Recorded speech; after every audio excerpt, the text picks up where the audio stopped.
오늘도 값없이 베풀어 주신 하나님의 끝없는 은혜를 누리며 승리하는 꿈밀의 모든 분들이 되기를 소망합니다. 우리가 지난 몇 달에 걸쳐서 예수님께서 가르쳐주신 기도에 대한 이야기를 이제 함께 나눴고요. 성경에 나오는 기도, 또 예수님이 실제로 어떠한 기도를 하셨는지 우리가 기도란 무엇인지 한번 좀 생각해 보기를 원합니다. 기도의 국어사전적 의미로 보면요, 인간보다 능력이 뛰어나다라고 하는 존재에게 의지하고 빈다라고 하는 그런 뜻이 담겨져 있습니다. 사실 우리가 생각하는 기도, 또 보통 사람들도, 신앙생활을 하지 않는 사람들도 기도하면 간절히 바라고 소망하는 거죠.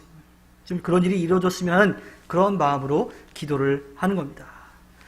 특별히 기독교인들에게 있어서는 우리가 할 수 없는 일들, 하나님께서 하실 수 있으니 하나님께서 나의 간절한 이 상황들, 간절한 소망들을 이루어 주십시오 하고 기도하는 거죠. 그런데 이렇게 나보다 더 뛰어난 존재, 그 일을 할 수 있는 존재에게 기대고 빈다라고 하는 그런 의미가 우리 기독교에서도 같은 의미로 쓰이는데, 실제로 우리가 알아야 될 기도의 의미는 거리가 좀 있어요. 성경적으로 좀 말씀을 통해 성경에 쓰인 그 말을, 단어들을 통해서 한번 좀 살펴보려고 합니다. 기도의 어원적인 의미를 살펴보면 가장 많이 쓰인 헬라어가 프로슈케라고 하는 말이에요. 근데 이 말에는 어떤 뜻이 담겨져 있냐면 청원하다, 인사하다라고 하는 뜻이 담겨져 있습니다. 그러니까 즉 하나님 앞에 기도한다라고 하는 것은 하나님께 예를 갖추어서 하나님께 인사한다라고 하는 거예요. 기도라고 하는 것이 우리의 간절한 바람을 알려드리는 것도, 그걸 소망하는 것도 있지만 먼저 하나님을 만난다라고 하는 겁니다. 그래서 하나님을 만나고 인사하는 것. 그래서 우리가 기도에 대해서 이야기할 때 대화라고 이야기하기도 하고 호흡이라고 이야기하기도 하죠. 즉 하나님 앞에 서서 하나님을 만나는 것, 그것이 기도라고 하는 뜻이라고 하는 거예요.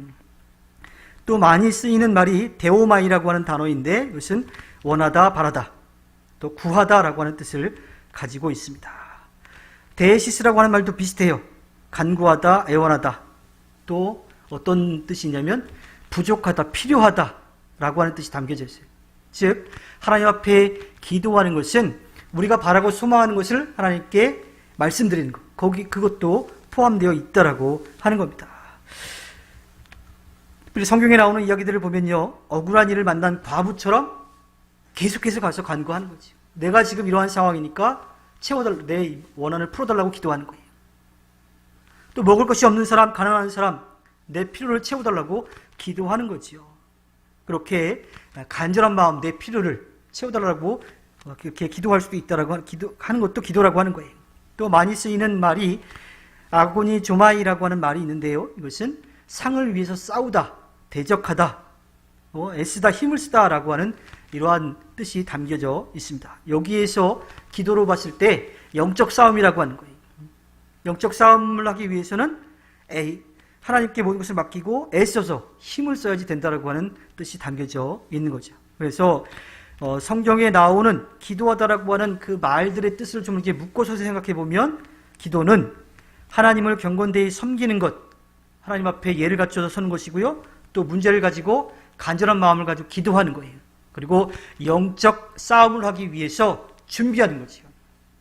내 힘을 다해서 하나님을 의지하여 싸우겠다라고 하는 그런 것들. 그래서 기도라고 하는 것이 그냥 하나만, 틀린 말은 아니지만 우리가 바라고 소망하는 것들을 하나님께 아뢰는 것이 끝나는 것이 아니라 하나님을 만나 뵙는 거고, 그렇게 구하는 거고, 또 영적 싸움을 싸우기 위해서 준비해야 된다라고 하는 이야기입니다.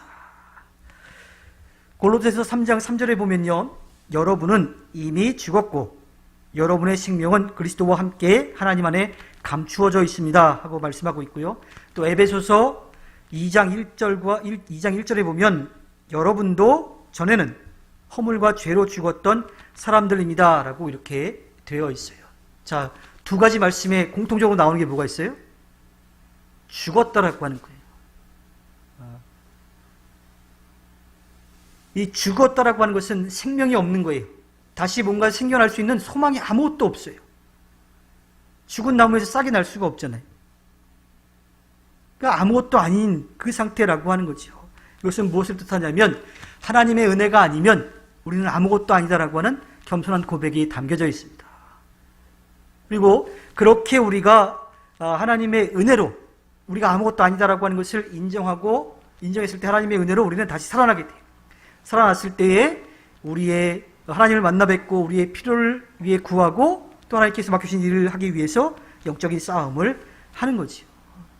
바로 기도는 그렇게 하나님께서 우리를 살려주셔서 하나님의 뜻을 이룰 수 있게 해달라고 하는 거라고 하는 이야기입니다.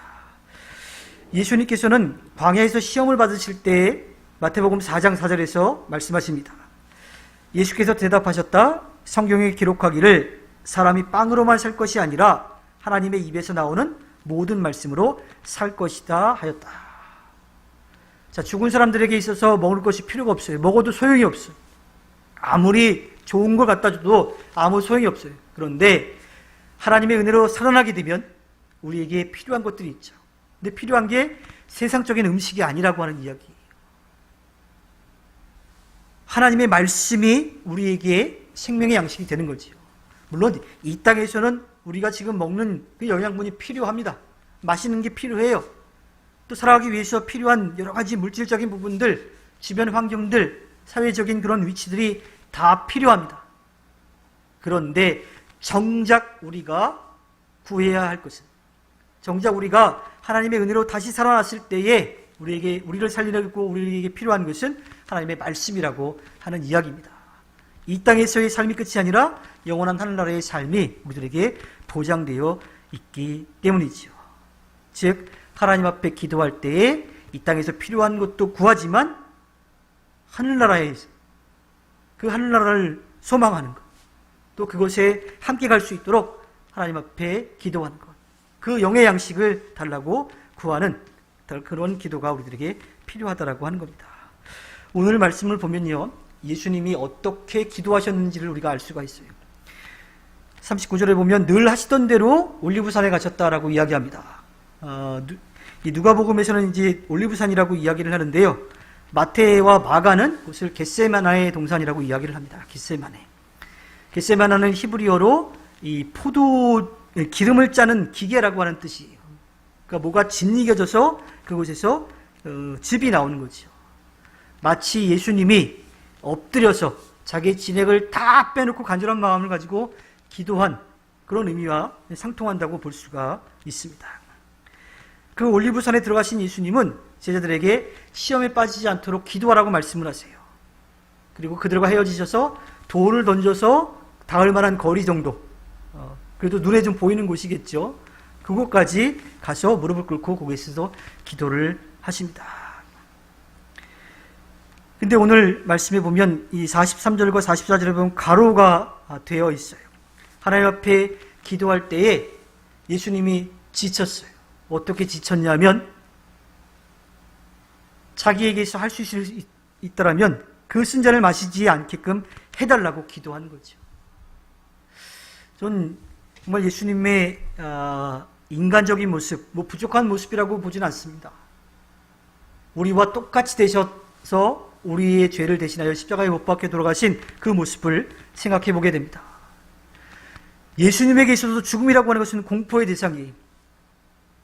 자신이 조롱당하고 신문받고 조롱당하고 채찍으로 맞고 십자가를 지고 가고 십자가에 매달려 죽음을 당할 것이라고 하는 것을 알고 계셨어요.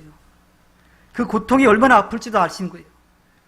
예수님이시기 때문에 고통이 없었을까요? 오히려 어떠한 일을 겪어야 될지 알기 때문에 그것이 더 고통스러웠을 거예요. 그런데 예수님은 그곳에서 분명하게 기도하시죠. 내 뜻대로 하지 마시고 아버지 뜻대로 되게 하여 주십시오. 이것이 예수님의 기도입니다.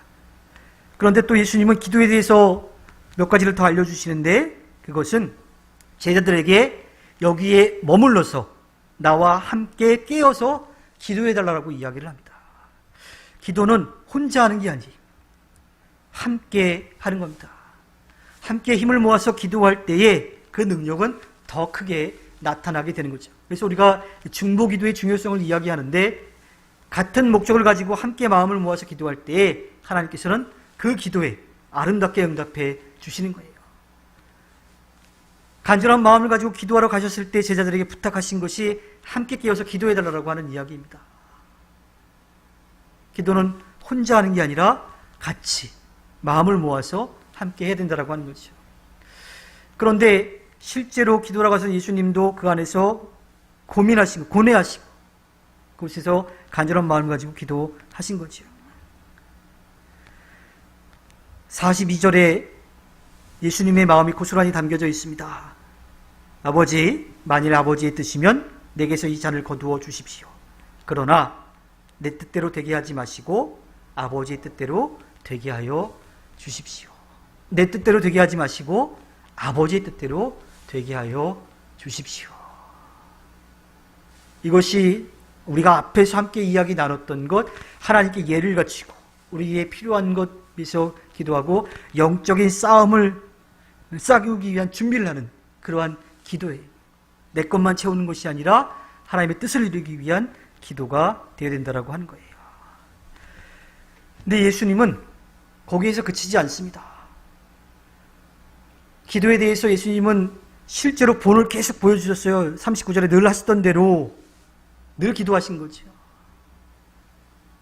그래서 제자들에게 함께 기도해달라고 부탁을 하시고 가서 그렇게 하나님 뜻대로 해달라고 기도하고 왔는데 그렇게 열심히 기도하고 오셨더니 예수님이 보기에는 어쩌면 참 답답한 모습인 거죠. 나름대로 3명의 가까운 제자들 열심히 따라오는 제자들을 데리고 올라가서 같이 기도하러 가셨는데 졸고 있어요. 그래서 예수님은 46절에서 왜들 자고 있느냐, 시험에 빠지지 않도록 일어나서 기도하여라 라고 말씀하십니다. 왜 자고 있냐는 거죠. 쉬지 말고 기도하라고 하는 그 말씀처럼 우리는 늘 깨어서 기도해야 돼요. 자고 있느냐라고 하는 게 실제로 졸려가지고 막 꾸벅꾸벅 졸고 있는 것일 수도 있습니다. 어쩌면 그렇게 실제로 졸고 있는 경우도 있지만 집중하지 못하고 계속 하나님의 뜻을 바라보지 못하고 세상을 바라보는 그러한 모습도 졸고 있다, 자고 있다라고 하는 뜻으로 우리가 볼 수가 있는 거지요. 사실 베드로의 모습을 보면 예수님이 왜 그렇게 말씀하시는지 알아요. 누가복음 22장 33절에 보면 베드로는 예수님 앞에 이야기합니다. 주님, 나는 감옥에도 죽는 자리에도 주님과 함께 갈 각오가 되어 있습니다라고 고백했어요. 주님이 어떤 분인지 그가 담대하게 고백했고 주님이 십자가를 지신다 하더라도 감옥에 갇혀도 그 죽는 자리에 가더라도 나는 끝까지 가겠습니다라고 이야기했던 사람이 바로 베드로였단 말이에요. 베드로가 그냥 지나가는 말로 그렇게 했을까요? 저는 그러지 않았을 것 같아요. 베드로는 정말 각오를 단단히 한 거죠. 그래서 예수님을 잡으러 왔을 때에 칼을 뽑아가지고 예수님을 잡는 그 군인의 귀를 자르기까지 했었습니다. 근데요, 베드로가 끝까지 그 믿음을 지키지 못한 때가 있어요. 사람들이 계속 너도 예수님과 함께 있던 자 아니냐라고 이야기했을 때 예수님을 3번이나 부인했던 거죠. 우리 믿음을 가진 사람들도요, 세상의 유혹에 넘어지지 않을 사람이 없어요. 그래서 늘 깨어서 기도해야 되는 겁니다. 늘 시험에 들지 않게 노력해야 돼요. 스가랴 4장 6절에 보면 하나님께서는 힘으로도 되지 않고 권력으로도 되지 않으며 오직 나의 영으로만 될 것이라고 말씀하고 있습니다. 만군의 주님께서 그렇게 말씀하세요. 우리의 힘으로 할 수 없고 오직 하나님의 힘으로만 할 수 있다라고 하는 거예요. 그래야 우리의 믿음을 온전하게 지킬 수 있다라고 이야기하는 겁니다. 오늘 기도에 대해서 짧게 생각을 해보았는데요. 하나님을 만나는 거고요. 우리의 간절한 소망도 기도하는 거예요. 그리고 영적인 싸움을 싸울 수 있게 해달라고 기도하는 거죠. 그리고 혼자가 아니라 함께 기도하는 거고, 그리고 쉬지 말고 깨어서 세상 욕에 넘어가지 않도록 기도하는 거예요. 내 힘이 아닌 하나님의 능력을 힘입어서 그렇게 기도해야 된다고 하는 겁니다. 예수님이 기도의 본을 보여주신, 이렇게 기도하라고 알려주신 그 기도의 내용들도 마찬가지고요. 오늘 십자가에 못 박혀 돌아가시기 전에 진액을 다 쏟아서 기도하신 그 모습 가운데에서도 기도의 본을 보여주셨습니다. 그리고 부족한 제자들에게도 어떻게 기도해야 될지 다시 한번 알려주셨습니다. 예수님의 이러한 기도의 본이 또 가르쳐 주신 그 기도의 모습이 우리에게 들려져서 하나님 앞에 기도하기를 소망합니다. 하나님을 만나 뵙고 우리의 간절한 소망도 기도하고요. 또 하나님께서 맡겨진 일을 감당하기 위해서 결단한 그 기도를 통해서 또 쉬지 않고 기도하고 깨어서 기도해서 하나님을 의지하며 기도해서 하나님의 뜻을 이루어 하나님 앞에 기쁨을 드리는 꿈일의 모든 분들이 되기를 주님의 이름으로 부탁드립니다.